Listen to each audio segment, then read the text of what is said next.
Don't know about you, but I quite like a bit of foreshadowing. At the end of Going Postal, Glint was offered the job of running the Royal Mint, and he refused. Wonder who Veterinary will give it to instead.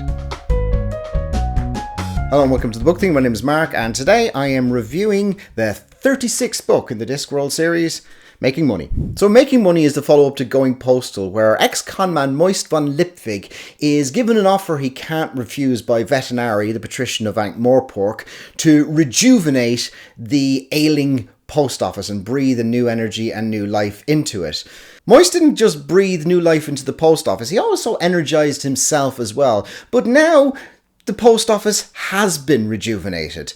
Now, several months on, the post office is running like clockwork, and Moist is starting to get a bit bored with the humdrum of the everyday activities of keeping the post office going. This is especially bad for him because his girlfriend, Adorabelle Dearheart, is off with the Gollum Trust looking into some potential ancient golems from the ancient civilization of So left to his own devices, Moist starts to seek out new ways of trying to breathe excitement into his life. So he starts to do things like attempting to break into his own post office. Not to steal anything, just for the thrill of actually breaking into the place. Now, Veterinary recognizes that Moist's energies would be better channeled elsewhere, so he offers him the chance to run the Royal Bank and Mint of Ankh-Morpork. Now, Moist initially refuses this, but Veterinary brings him along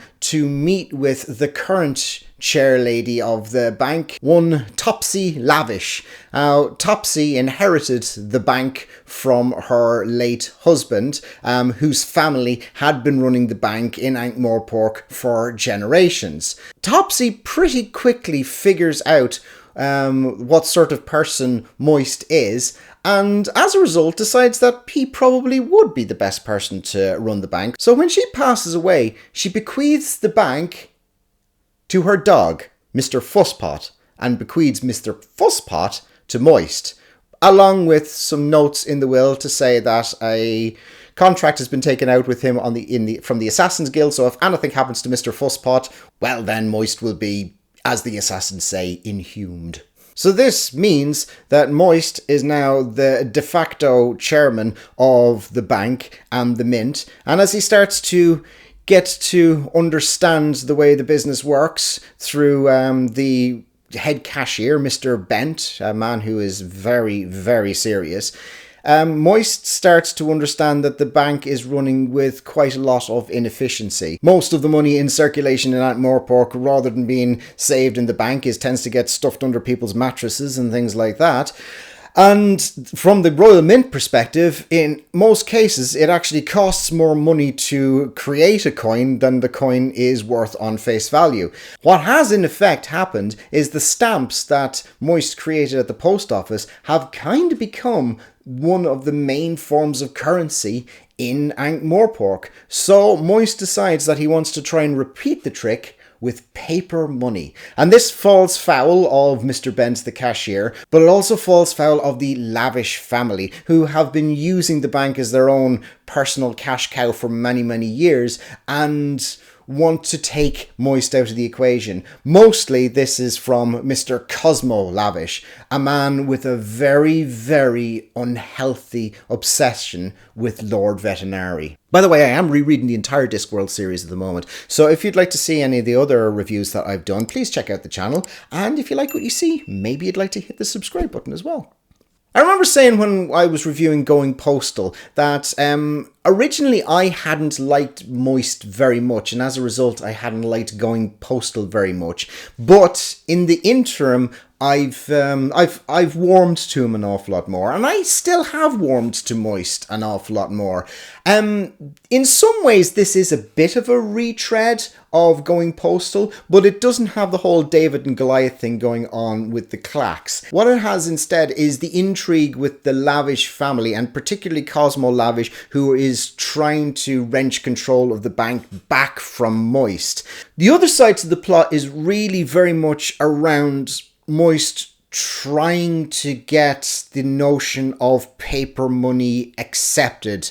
Stamps was an easy thing for people to get their head around. Paper money, not quite so much. So he has a bit of a job cut out for himself in trying to convince people of the value of paper money, but also in how he was going to source this paper money as well in a way that couldn't be forged. So that's all going on. There is also about what the money is backed by, and should it be backed by the gold? Should it be backed by the city? And also, there is a whole thing about golems in there as well, which I'm not going to spoil, but actually feels a little bit on the nebulous side. And that part I wasn't so much a fan of. What I was a fan of, though, was the character of Cosmo Lavish. As villains go, he was a pretty good one, because he was a villain who wanted to be an awful lot more scary and intense than he actually was. And this unhealthy obsession that he had with wanting to be like Veterinary just begins to escalate, and it goes in a really good direction. All in all, it's enjoyable, but I wouldn't say it's as strong as Going Postal. I think the Golem subplot doesn't work quite so well. The intrigue to do with the bank, the gold, the mint, all of that stuff is good, but it doesn't have quite the same level of drama as the problems of the post office and the clash with the clacks that had in Going Postal. So it's good, it's just not quite as strong as Going Postal was. For me, it was a 3.5-star read, which is still very much a recommendation, and I'll be interested to see what Raising Steam is like, because that's one of the few Discworld books that I have never actually read. So I hope you enjoyed my review for Making Money. The next one I'll be doing is Unseen Academicals, so I hope to see you for that one. In the meantime, thank you very much for watching, and take care.